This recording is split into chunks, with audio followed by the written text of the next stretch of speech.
নবীকে সালাম দেওয়াটা ফরজ। কোনদিন বলে নাই ওয়াজি শুধু মোহাব্বত। কে তো কথা বলে না কেন? হযরতে ওয়াজ করুনি দাঁত ফালাইছে একটা একটা করে 32টা। কয়টা? কোরআন হাদিসের কোথাও কি লেখা আছে? উম্মে আইমান নবীর প্রস্রাব মোবারক খেয়ে ফেললো, কোরআন হাদিসের কোথাও কি আছে? সাহাবায়ে কেরাম নবী যখন থুতু নিক্ষেপ করতো বন্ধু, এইভাবে হাত দিয়ে নবীর, আমরা যেমন ক্রিকেট বল ক্যাচ ধরি, এইভাবে নবীর থুতু মোবারক বন্ধু কি করতো, হাতে নিয়ে মেসেজ করতো। তখন তাদের স্কিনটা সিল্ক হয়ে যেত, সিল্ক মাউথ।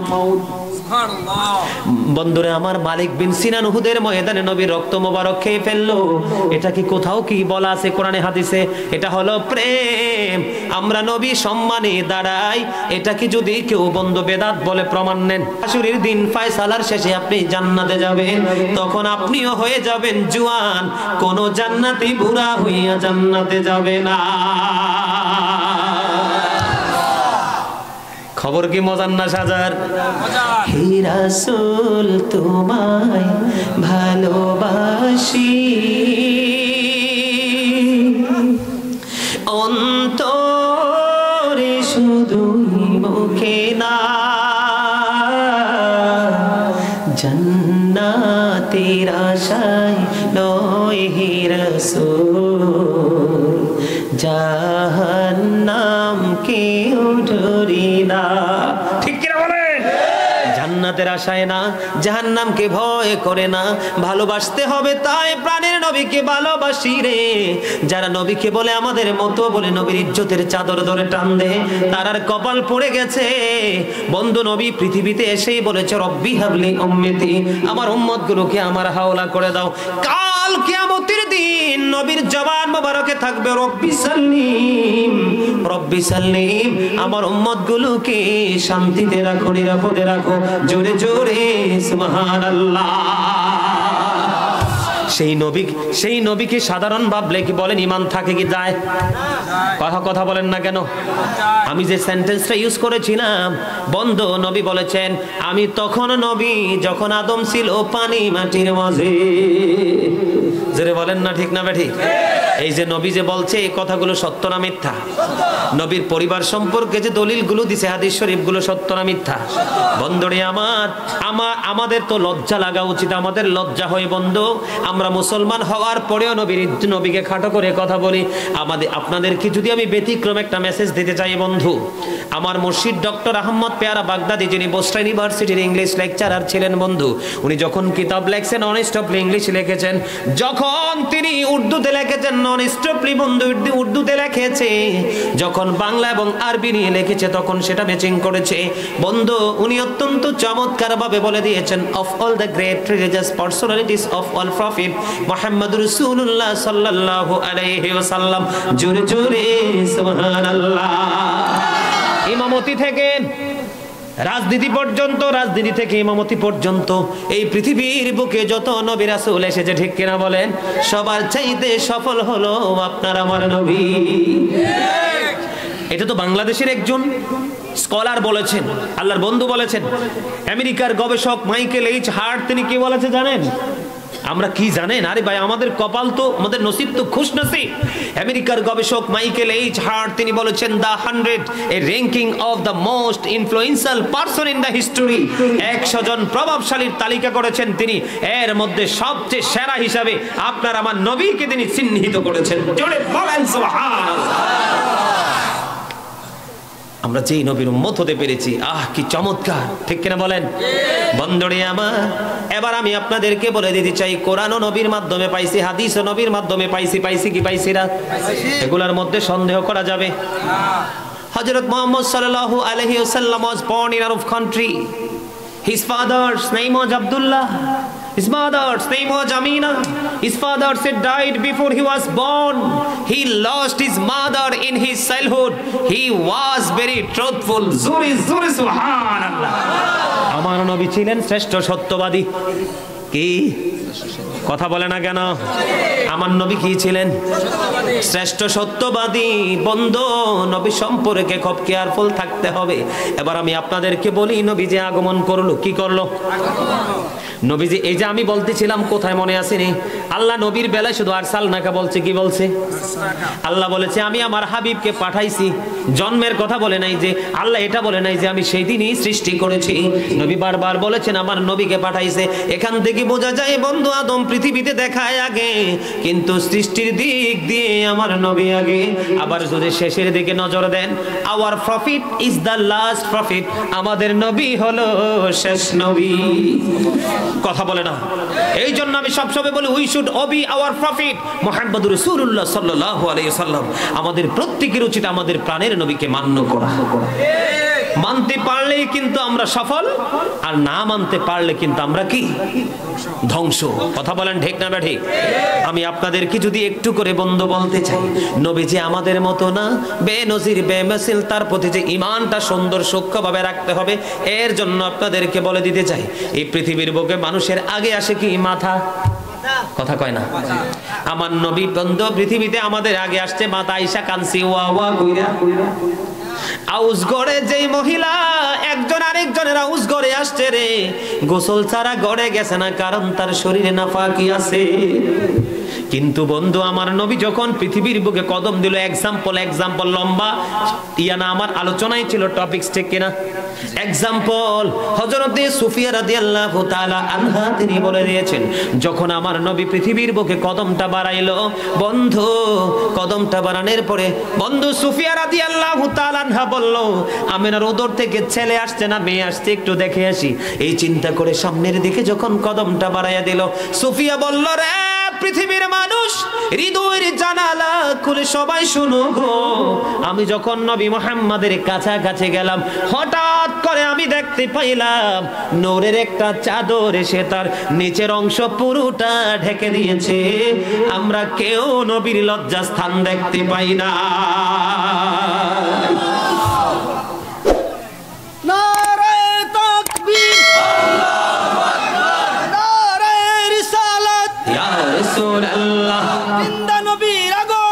শুভেচ্ছার স্বাগত, ঈদে মিলাদুন নবীর আগমন, শুভেচ্ছার স্বাগত, নবী ওলি যেখানে আমরা আছি সেখানে, নামাজ রোজা যেখানে আমরা আছি সেখানে, বানেশ্বরের পক্ষ থেকে শুভেচ্ছা সুলাইমান হোসেন আল কাদরি সাহেব। আমার চাচার দমকে তার একটু অন্তরটা একটু প্রকম্পিত হয়েছে, এই কারণে উল্টাপাল্টা হয়ে গেছে। আমার চাচাই কিন্তু পরে আইছে, দেখছেন নি প্রেম কোথায় লুকায়িত থাকে? জোরে বলেন না মারহাবা। রাসূলের লজ্জাস্থান পৃথিবীর কেউ দেখেন, এটা কি সম্মান না অসম্মান? আপনি চাদর ধরে টানলে লাভ হবে? আল্লাহ কোরআনে বলেছে, ওয়ারাফা'না লাকা যিকরাক, হাবিব আমি আপনার স্মরণকে উচ্চ মর্যাদা দান করেছি। কেমনে বলেন? নবী আমার মতো বন্ধু, নবী যখন মেরাজে যাবে তখন কিন্তু জমজমের কিনারায় নবীর বুক মোবারক অপারেশন হয়েছিল, যেটা বলা হয় বাংলাদেশে মানে বিদীর্ণ করা হয়েছে, ভিতরের সব কিছু বের করে আবার ভিতরে সেটিং করা হয়েছে। আপনাকে আমাকে ইনজেকশন দিয়ে বন্ধু অবশ করতে হয়, কমপক্ষে 3 মাস বেড রেস্টে থাকতে হয়, তারপরেও ডাক্তারের পরামর্শ নিয়ে হাঁটতে হয়। নবীর বিদীর্ণ করতে দেরি বন্ধু, সবকিছু ক্লিন করতে দেরি, সুগন্ধ লাগাইতে দেরি রে, আবার এটা একজাস হইতে দেরি হয় না। নবী একটা বারের জন্য উহু করে না। নবী কি আমাদের মতো? এই বানেশ্বরের মুসলমান, নবীর প্রেমিকারা, আমার ভাই, আমার বাবারা, আমার মা বোনদেরকে বলতে চাই গো, হৃদয় খুলে শোনো গো মা, হৃদয় খুলে শোনো। একটা আসমান থেকে আর একটা আসমানের দূরত্ব 500 বছরের রাস্তা। কত বছর? এমনি করে 7 আসমান আছে না নাই? সিদরাতুল মুনতাহা আছে না নাই? মহাশূন্য আছে না নাই? সব কিছু অতিক্রম করলো বন্ধু, জান্নাত জাহান্নাম সব কিছু দেখলো নবী। আল্লাহর আরশে গিয়ে বন্ধু আলাপ আলোচনা হলো, 50 ওয়াক্ত নামাজ থেকে মাইনাস করতে করতে 5 ওয়াক্ত বরাদ্দ করলো। এরপরে আমার নবী আবার পৃথিবীর বুকে এই রজনীতেই কদম মোবারক বাড়িয়ে দিল। কেমনে বলো মুসলমান, নবী আমার আপনার মতো?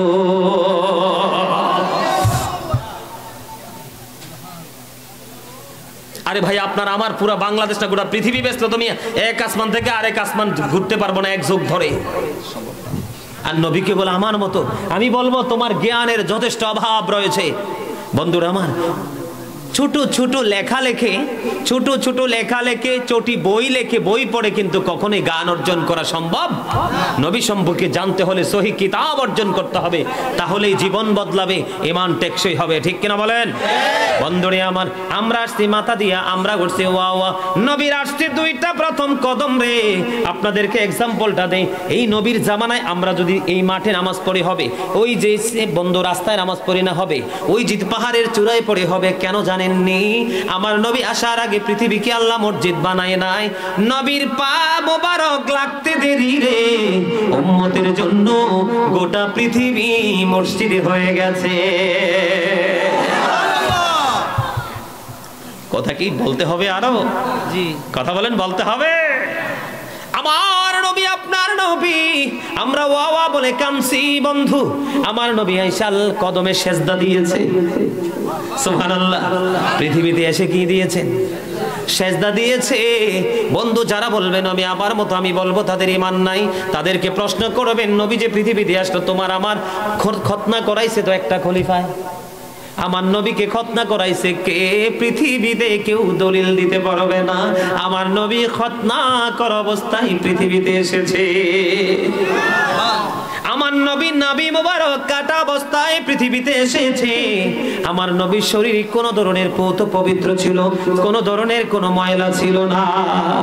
আমার নবী যখন কদম দিল বন্ধু, আসমান থেকে বন্ধু তারাগুলো জমিনের এত নিকটবর্তী হয়েছে, মনে হয়েছিল যেন তারাগুলো জমিনে এসে পড়ে যাবে।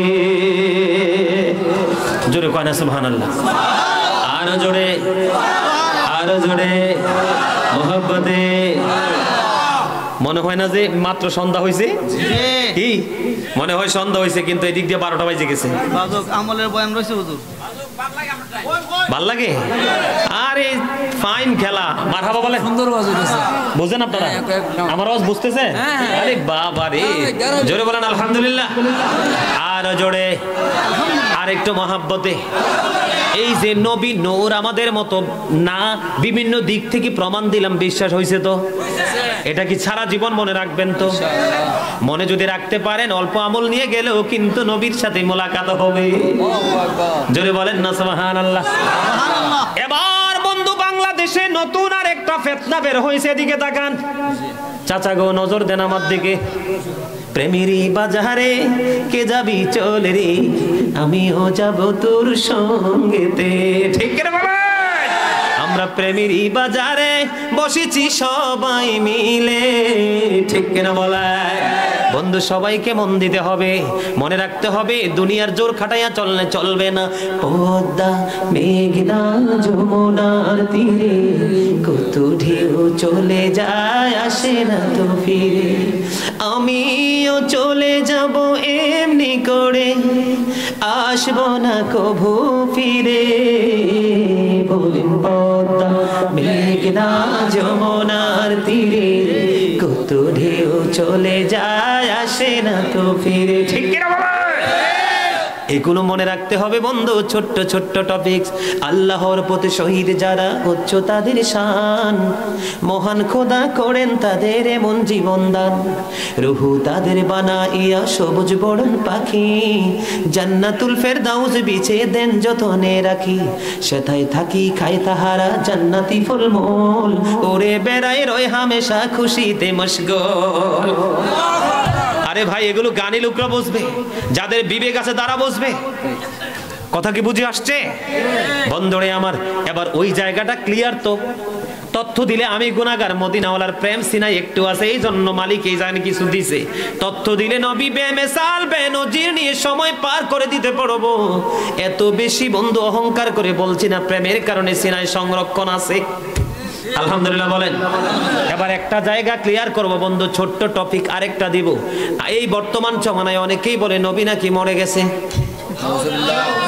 উচ্চে গেছে, গইলে গেছে। আরো জোরে বলেন না নাউজুবিল্লাহ। বন্ধু, নবী রাসূলদের দেহ মাটি যদি টাচ করে রে, মাটির শিক্ষা জন্মের মতো দিবে আমার আল্লাহ। আল আম্বিয়াউ আহিয়াউ ফি কুবুরিহিম ইউসাল্লুন, নবীরা তাদের আপন আপন রোজায় জিন্দা, তারা নামাজরত অবস্থায় আছে। আপনি যদি বলেন নবী মরে গেছে, আপনি বললেই কি হবে? আপনারা কি বিশ্বাস করেন? যারা বলবে নবী মরে গেছে, তাদের আপন স্বজন ইন্তেকাল করার পরে দেখবেন কবরের পাড়ে যাইয়া বলে বিসমিল্লাহি ওয়া আলা মিল্লাতি রাসূলিল্লাহ, বলে কি বলে না? কথা বলেন। নবী যদি মরে যায়, তোমার আপনকে কেন গো নবীর হাতে সুপর্দ করলা? কেন নবীর জিম্মায় দিলা? দেখবেন বন্ধু, পৃথিবীর একটা এক্সাম্পল দেই, পৃথিবীর এক্সাম্পল। ম্যাজিস্ট্রেট কখনোই রায় দিতে পারে না, ব্যারিস্টার জেরা করে যতক্ষণ না পর্যন্ত একটা জায়গায় না আসতে পারে। কথা বলেন না কেন? কাল কিয়ামতের দিন আপনার আমার নবী আল্লাহর আদালতে ব্যারিস্টার হয়ে যাবে বন্ধু। সর্বপ্রথম আমার নবীকে বন্ধু আল্লাহ রাব্বুল আলামিন জান্নাত থেকে বোরাক পাঠাবে, লাওয়ায় হামদ পাঠাবে, জান্নাতে পোশাক পাঠাবে। বুখারীতে এসেছে বন্ধু হাদিস খানা, আমার নবীর কাছে বন্ধু নিয়ে যাওয়া হবে, দুলা সাজানো হবে রে। দুলা সাজানোর পরে আমার নবী আল্লাহর আরশের ডান পাশে গিয়ে সিজদায় পড়ে যাবে। এগুলো কি মরা নবীর সিম্পটম? আদম থেকে যত নবী, কাল কিয়ামতের দিন আমার নবীর হাতে থাকবে বন্ধু প্রশংসার ঝান্ডা। এই ঝান্ডার নিচে আদম থেকে সব নবী এসে আশ্রয় নিবে। সর্বপ্রথম জান্নাতের গেটে আমার নবী কদম দিবেন। রিদওয়ান ফেরেশতাকে বলবে জান্নাতের গেট ওপেন করো। তিনি বলবেন আপনি কে? কয় আমি সরকারে মদিনা, আল্লাহর প্রিয় হাবিবুল্লাহ নবী মুহাম্মদ। কয় আমি শুনেছি আপনার কথা, আল্লাহ নির্দেশ দিয়েছে যতক্ষণ না পর্যন্ত আপনি জান্নাতে কদম না দিবেন ততক্ষণ পর্যন্ত জান্নাতের দরজা ওপেন করতে পারবো না। বন্ধু গো, নবী বলেছে, হাদিস শরীফ প্রমাণ করেছে বন্ধু, নবী বলেছেন সর্বপ্রথম যখন আমি জান্নাতে কদম দেব, আমার সঙ্গে জান্নাতে একটা বিশাল দল আমার সঙ্গে সর্বপ্রথম যাবে রে। এই দলটা হলো পৃথিবীর গরিব মানুষগুলো। নবী রাসূলরা যোগে যোগে এসেছে, তাদের প্রতি সর্বপ্রথম ঈমান কিন্তু গরিব মানুষরা এনেছে। কারা?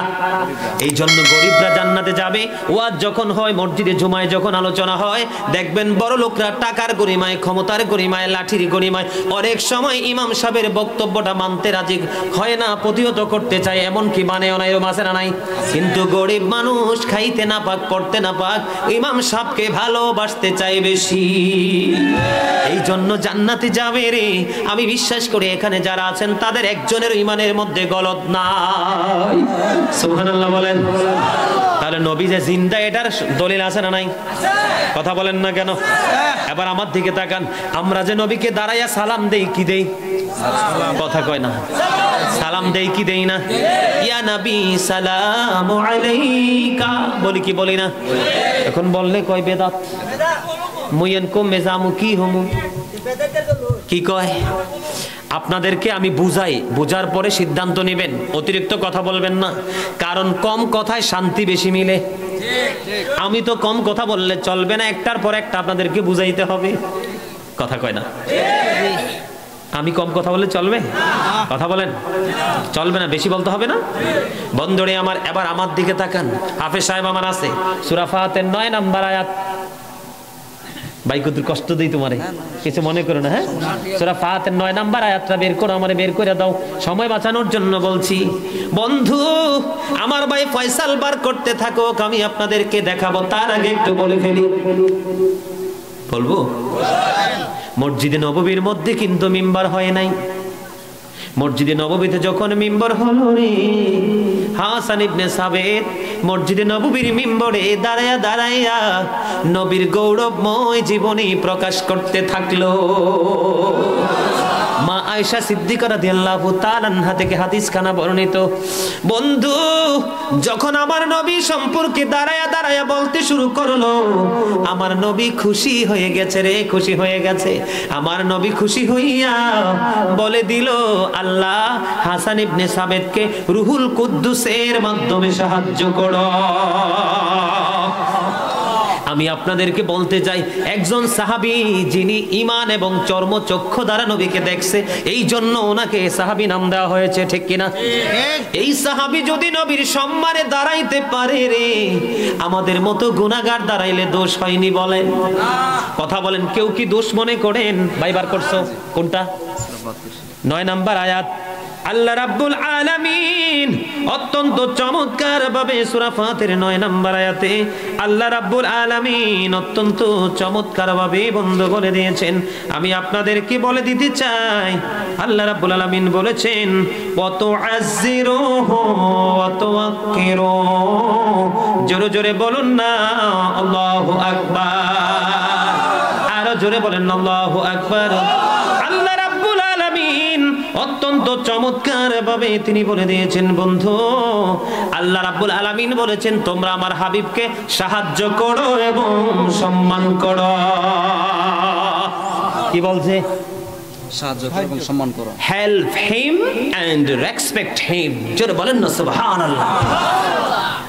সুন্নি জামাত কোনদিন বলে না এই যে নবীকে সালাম দেওয়াটা ফরজ, কোনদিন বলে না এই ওয়াজিব, শুধু মোহাব্বত। কে তো কথা বলে না কেন? হযরতে ওয়াজ করুনি দাঁত ফালাইছে একটা একটা করে 32টা। কয়টা? কোরআন হাদিসের কোথাও কি লেখা আছে? উম্মে আইমান নবীর প্রস্রাব মোবারক খেয়ে ফেললো, কোরআন হাদিসের কোথাও কি আছে? সাহাবায়ে কেরাম নবী যখন থুতু নিক্ষেপ করতো, বন্ধু, এইভাবে হাত দিয়ে নবীর, আমরা যেমন ক্রিকেট বল ক্যাচ ধরি, এইভাবে নবীর থুতু মোবারক বন্ধু কি করতো, হাতে নিয়ে মেসেজ করতো, তখন তাদের স্কিনটা সিল্ক হয়ে যেত, সিল্ক মাউথ। বন্ধুরে আমার, মালিক বিন সিনান উহুদের ময়দানে নবীর রক্ত মোবারক খেয়ে ফেললো, এটা কি কোথাও কি বলা আছে কোরআনে হাদিসে? এটা হলো প্রেম। আমরা নবী সম্মানে দাঁড়াই, এটাকে যদি কেউ বন্ধু বেদাত বলে প্রমাণ নেন, এটাকে যদি কেউ বেদাত বলে, আমি এখানে একটু যুক্ত করব বোঝানোর জন্য, বিতর্কের জন্য না। কেউ যদি বলে নবীকে দাঁড়ায়া সালাম দেওয়া বেদাত, তাহলে আমি তাদেরকে বলবো, এটা যদি তুমি বেদাত বলো, অথচ আল্লাহ বলেছেন অতুআজ্জিরুহু ওয়া তুওয়াক্কিরুহু, help him and respect him, তোমরা আমার হাবিবকে সাহায্য করো এবং সম্মান করো। বন্ধুরে আমার, আমরা নবীকে সম্মান করলে যদি তোমরা আমাদেরকে বেদাতি বলো, আমি বন্ধু তোমাদেরকে বলবো, আমার নবী তো ইমামতি করে কোনোদিন মসজিদ থেকে বেতন নেয় নাই, তুমিও তো বেতন নাও, এটাও তো বেদাত।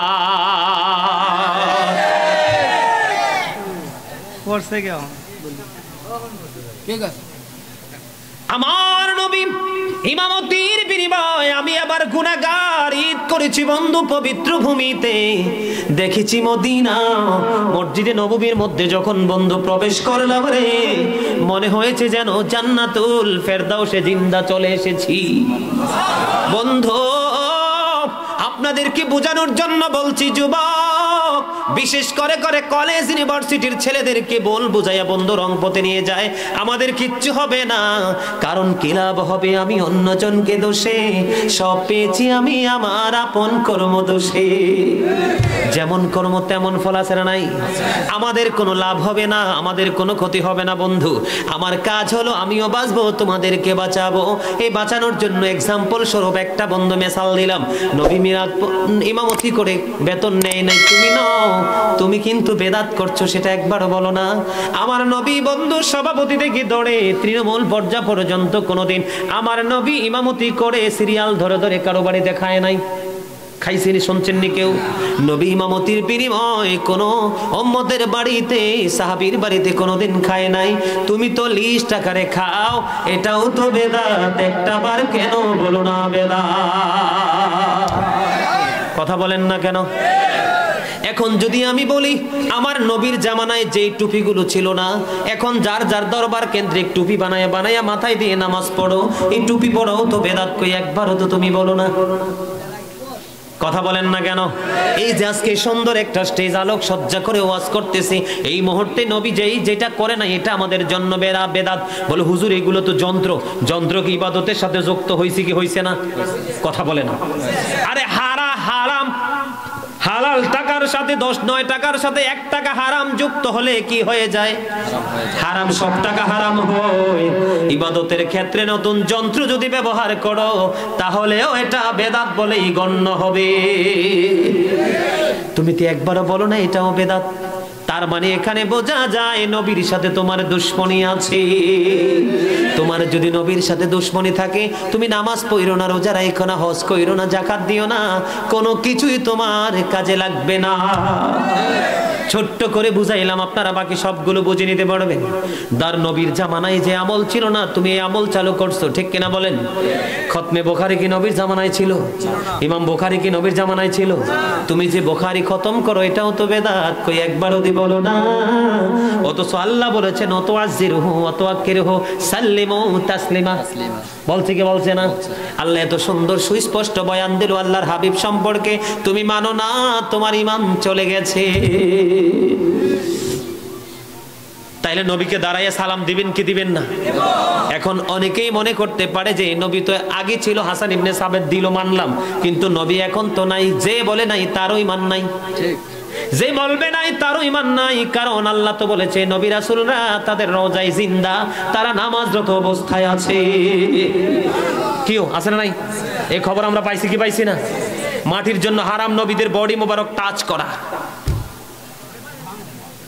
আবার আপনি কবরের পার একদিকে বলবেন নবী মরে গেছে, আরেক দিকে বলবেন বিসমিল্লাহি ওয়া আলা মিল্লাতি রাসূলিল্লাহ।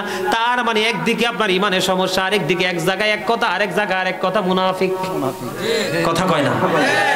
আমি কিন্তু আপনারা ঝগড়া করার জন্য বলি না, বুঝার জন্য বলছি বন্ধু, ঈমানকে স্ট্রং করতে হবে, অন্যথায় বাঁচার উপায় নাই। এবার আসেন, ঈদে মিলাদুন নবী করলে অনেকেই বলে, বন্ধু আমার দিকে তাকান, কয় বেদাতীরা বের হইছে, বেদাত করে। কথা বলেন না কেন? আল্লাহ রাব্বুল আলামিন বলেছেন আমার দিকে তাকান। আল্লাহ বলেছেন কুল বিফাদলিল্লাহি ওয়া বিরহমাতিহি ফাবিযালিকা ফালইফরাহু ওয়া খায়রুম মিম্মা ইয়াজমাউন। আল্লাহ বলেছেন আল্লাহ যে আমাদেরকে নিয়ামত দিয়েছে, রহমত দিয়েছে, তোমরা নিয়ামত প্রাপ্তিতে আনন্দ করো। কি করো? কথা বলে না? আমার নবী কি আমাদের জন্য রহমত কিনা? কোরআন আমাদের জন্য নিয়ামত কিনা? আল্লাহ যে বলেছে, আল্লাহ যে নিয়ামত দিয়েছে, রহমত দিয়েছে, তোমরা সেই আনন্দ পেয়ে উৎসব করো। কি করো? আনন্দ করো। আল্লাহ বলেছেন ফালিয়াফরাহু, কি করো? আনন্দ উৎসব করো। কি করো? এখন আপনারা আমাকে প্রশ্ন করতে পারেন, বলে হুজুর আনন্দ করলে কি লাভ হবে? আল্লাহ বলে দিয়েছেন হুয়া খায়রুম মিম্মা ইয়াজমাউন। এই আনন্দ উৎসব করা, এদিকে তাকান, আনন্দ উৎসব করা তোমাদের পুঁজিভূত সম্পদ চাইতে উত্তম। সুবহানাল্লাহ বলেন না? আমার দিকে তাকান, এদিকে তাকান। ঈসা নবী যে আল্লাহর কাছে স্বর্গীয় খাবার চাইছিল, এটা শুনছেন কোনোদিন? স্বর্গীয় খাবার কিন্তু চাইতে দেরি, আসতে দেরি হয় নাই। কি স্বর্গীয় খাবার কি করলো? চলে আসলো। এই স্বর্গীয় খাবারটাকে কেন্দ্র করে, এই সমস্যা আছে কোনো? শেষ করে দিতে হবে আজ? তাহলে শেষ করে দিব এখন। এই স্বর্গীয় খাবারটাকে কেন্দ্র করে এখনো পর্যন্ত ইহুদিরা ঈদ করে আসতেছে। ঈদ শব্দের পরিবর্তন করে নাই। কারা? ইহুদিরা। ঈসা নবী যে চাইতে দেরি স্বর্গীয় খাবার আল্লাহ পাঠাইছে, গোস্ত পাঠাইছে, রুটি পাঠাইছে, ভুনা মাছ পাঠাইছে। তৎকালীন সময় ঈসা নবীর জামানায় লোকেরা বলছিল আপনি যদি নবী হন মাছটাকে জিন্দা করে দেখান। তিনি জিন্দা করলো। জিন্দা হওয়ার পরে মাছটা লাফালাফি শুরু করলো। 200 জন সঙ্গে সঙ্গে মাছের আঘাতে মারা গেছে। এই দৃশ্য এখনো পর্যন্ত বন্ধু যুগের পর যুগ ইহুদিরা মনে রাখলো। ঈদ করে আসছে, ঈদ শব্দের পরিবর্তন করে না। আল্লাহ বলতেছে আমার বান্দা, আমার হাবিবের উম্মত, আমি তোমাদের জন্য পাঠাইলাম সিরাজাম মুনীরা, আমি তোমাদের জন্য পাঠিয়েছি উজ্জ্বল প্রদীপ। আল্লাহ বলেছেন নূরাম মুবিন, সুস্পষ্ট আলো। সে আলো পেয়ে তোমরা কি করবে? ফালিয়াফরাহু, তোমরা আনন্দ উৎসব করো। ওয়া খায়রুম মিম্মা ইয়াজমাউন, এটা তোমাদের পুঁজি করা সম্পদ চাইতে দামি। মিলাদ মানে কি জানেন? জন্ম বৃত্তান্ত। যে মিলাদকে অস্বীকার করে তার ঈমান আছে? কথা বলে না? মিলাদ মানে হলো জন্ম বৃত্তান্ত। নবীর কি পৃথিবীতে আসছে কিনা, নবীরকে নিয়ে আলাপ আলোচনা করা, নবীর আগমন নিয়ে আলাপ আলোচনা করা, এটাই মিলাদ। এখন আপনারা বলতে পারেন যে হুজুর আপনারা যে দাঁড়ান, এটা তো নবীর মহাব্বতে দাঁড়াই, সম্মান, এটাকে মিলাদ বলা হয় না। মূলত মিলাদ হলো এই যে নবীর আগমন নিয়ে, নবীকে নিয়ে আমরা আলাপ আলোচনা করতেছি, এটাই হলো মিলাদ। এই জায়গাগুলো আমাদের কি রাখতে হবে? স্ট্রং রাখতে হবে। এই জায়গাগুলো থেকে যখন আমরা ছুটে যাব তখনই কিন্তু আমাদের ইমানটা ধ্বংস হয়। চেয়ারম্যান সাহেব আসছে, আসেন আসেন আসেন, মজার মানুষ পাইছি মিয়া আজকা। এর মধ্যে চেয়ারম্যান কি পাওয়া যায়নি? পাওয়া যায় না তো। চেয়ারম্যানরা ভাবে তুমি মানে অবস্থা খারাপ হয়ে যায়। চেয়ারম্যানরা বলে হামসে বড় কোন হে, আর আপনাদের চেয়ারম্যান বলে কি আই এম এ জিরো, আমি চেয়ারম্যান হয়েছি তোমাদের কাছে, কিন্তু পরকালের বাজার নিতে চাই।